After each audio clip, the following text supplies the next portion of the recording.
create great healthcare and education for them and have a productive life is a massively avaricious and greedy investment opportunity, right? Okay, so we've sold you from the left and we've sold you from the right. I gotta think that everybody in the audience is sold. I want you in this mission. I don't care whether your politics are left or right. I want you in this mission.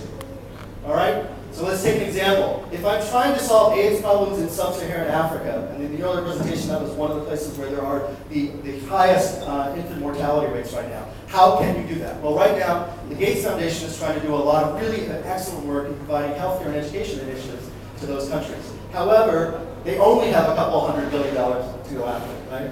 They maybe have about $25 to $30 billion right now we're able to invest or put to work maybe 5 to 10 billion of those assets on an annual basis. We need to move faster.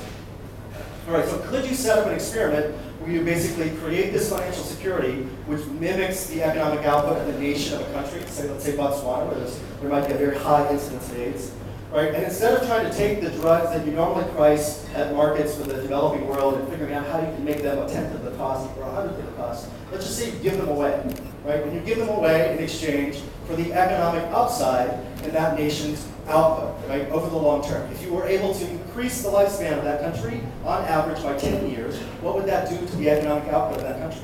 It would magnify it significantly. Right? And so by the use of these future market for individuals and creating financial securities, you can enable these types of swaps where you start to solve human suffering problems through the use of market mechanisms. Not simple, and I don't know that this really exists right now. We are trying to do this with carbon trading as well. But the opportunity to solve all types of problems, all sorts of types of problems exist from the fundamental creation of this atomic unit of happiness, which is the financial securitization of the lifetime economic output of individuals. And I'm not necessarily talking about an individual, it can be the group of individuals that represent a nation, a neighborhood, a small business, any segment of the demography. There's many different ways to solve and hack that problem, but it does require a lot of work in creating technology and financial engineering for that asset class to exist. Okay, so let's start hacking. This is the solution process that I want you to think about with me.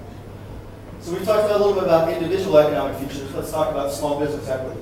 Right now, in many of the developing worlds, we do have access to small business debt. We do not largely have access to small business equity. Again, small business as an overall measure of society's output, potentially 50% of the world's output, it's a big asset class.